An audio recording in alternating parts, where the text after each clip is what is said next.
one of the things you said in the book is you cannot win until you keep from losing, which reminds me of inversion from Charlie Munger. What does that mean in a football context? Oh boy, where do we start?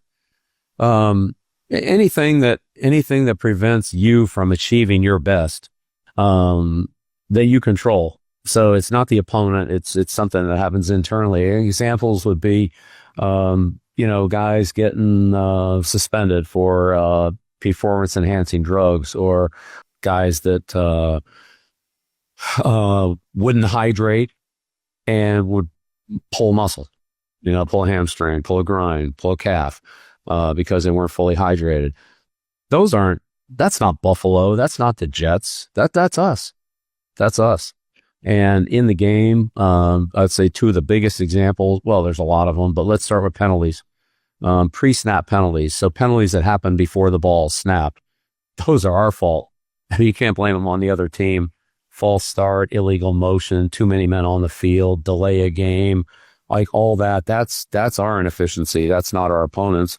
And really, for the most part, post-whistle penalties, plays that happen after the whistle has blown, hitting a guy out of bounds, taunting, illegal celebration, stuff like that, where you just get carried away emotionally in the moment and cost your team, personal fouls, roughing a passer, roughing a punter, stuff like that really happens after the play is over. Those are examples of beating yourself. You can't win until you keep from losing. Those plays aren't because of what the opponent did. Those plays are because of either our lack of concentration, communication, discipline, whatever it happened to be. And I'm not just putting it on the players. I'll put it on the coaches too. That's our responsibility to eliminate those. And other things, turnovers, for example, when the offense turns the ball over, and the defense doesn't make a good play, it's just the offense fumbling a snap, fumbling a handoff. The ball goes off the receiver's hands, pops up in the air, and the defense intercepts it. Plays like that don't have anything to do really with good defense. The offense just gives the ball away. Snap the ball over the guy's head, the quarterback's head, snap it over the punter's head, drop the snap, stuff like that. Just plays that are poorly executed by us. So, as you can see, it's a long list, Shane.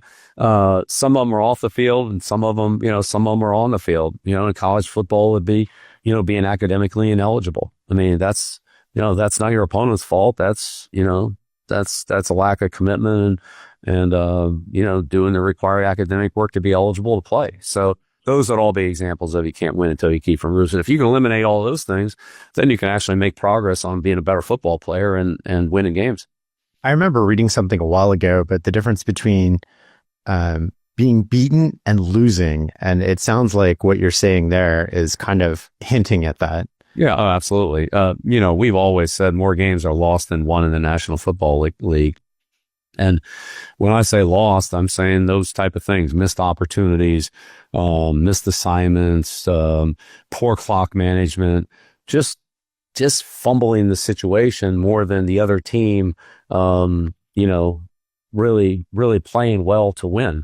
A lot of times, if you just kind of get out of the way and let the other team make a mistake, they'll make one and you can capitalize on it and take advantage. Now, not all the time. Again, as you go deeper into the season and play better teams and playoffs and things like that, that happens less frequently. But in a lot of close games, when you go back and really look at the way the outcome of the game was, the team that lost really probably should have won or had many good chances to win and just kind of messed it up. And more than, like I said, the winning team going out there and making all these spectacular plays. So again, the big thing is, number one, keep from losing. And number two, make the plays you're supposed to make. I mean, sure, there's some great plays out there, but before we get to the great plays, let's just make the plays that, you're supposed to make, just the regular ones, the normal ones. And that's execution, concentration, and discipline to do it all the